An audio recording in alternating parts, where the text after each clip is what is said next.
நான் செயல்படுத்த நினைக்கக்கூடிய காரியம் ஃபெயிலியராகவே முடியுது. எதை எடுத்தாலும் சரி, நான் ஒரு காரியத்தை திட்டம் பண்ணி போனால் அது ஃபெயிலியரில் போய் முடியுது. அதுக்கு சக்ஸஸே ஆக மாட்டேங்குது பிரதர், அப்படி நீங்கள் நினச்சிக்கிட்டு இருக்கீங்களா? அந்த வீடியோவை பார்க்குற நீங்கள் ஒன்று புரிஞ்சுக்கோங்க. உங்களுக்கு ஒரு காரியம் சொல்கிறேன்.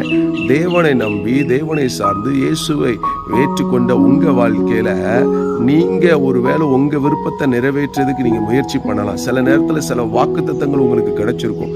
அதையெல்லாம் அந்த வாக்குத்தத்தத்தை பார்த்த உடனே எப்பா ஆண்டவர் வாக்குத்தத்தம் கொடுத்துட்டாரியா அப்படின்னு சொல்லிட்டு உங்கள் விருப்பத்தை அதில் அந்த வாக்குத்தத்தத்துக்குள்ளே நிறைவேற்றதுக்கு நீங்கள் பிரயாசப்படலாம். ஒன்று புரிஞ்சுக்கோங்க, தேவனை நம்பிட்டீங்க, இயேசுவை நம்பி வாழ்றீங்க, தேவனுடைய வாக்குத்தத்தத்தை நம்பி வாழ்றீங்கன்னா உங்கள் வாழ்க்கையில் ஆண்டவர் தன்னுடைய விருப்பத்தை நிறைவேற்றுறதுக்கு தான் வாக்குத்தத்தம் கொடுக்கிறாரே தவிர தன்னுடைய விருப்பத்தை நிறைவேற்றுறதுக்கு தான் உங்களை கூட்டு போவாரே தவிர நம்முடைய விருப்பத்தை அல்ல.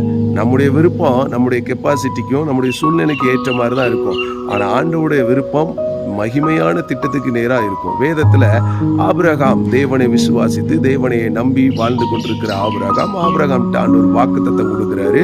இந்த ஆபிரகாமுக்கு கர்த்தர் கொடுத்த வாக்குத்தத்தத்தை நம்பி இந்த ஆபிரகாமும் பிரயாணம் பண்ணுகிறார், குடும்பமாக பிரயாணம் பண்ணுகிறார்.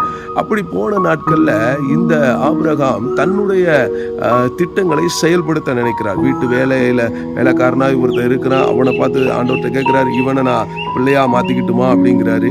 அதுக்கப்புறம் ஆகார் மூலமா குழந்தை வருகிறது இஸ்மவேல், இவரை நான் பிள்ளையா மாத்திக்கிட்டுமாங்கிறாரு.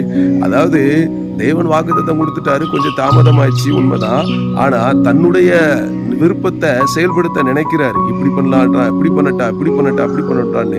ஆனா ஆண்டவர் எல்லாத்தையுமே ஃபெயிலியராக்கி விட்டாரு. ஏன் எல்லாத்தையும் ஃபெயிலியராக்கி விட்டுட்டாரு? தான் நினைச்ச காரியத்தை நிறைவேற்றுறதுக்கு தான். அதே மாதிரிதான் உங்க வாழ்க்கையிலையும் நீங்க விரும்பினதை ஆண்டவர் ஃபெயிலியர் ஆக்கி விட்டுக்கிட்டே இருக்கிறாரா?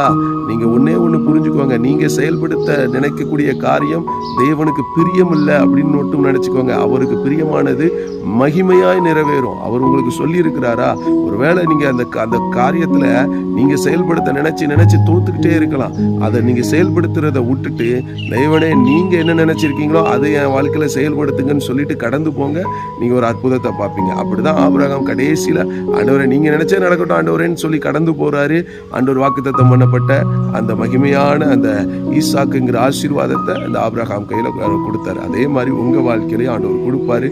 நீங்க செயல்படுத்தக்கூடிய நான் நினைக்கக்கூடிய காரியம் ஃபெயிலியர்ல முடிஞ்சது நல்லதுதான். ஏன்னா அப்பதான் தேவன் தான் நினைச்சதை உங்க வாழ்க்கையில செயல்படுத்த முடியும். ஆமென்.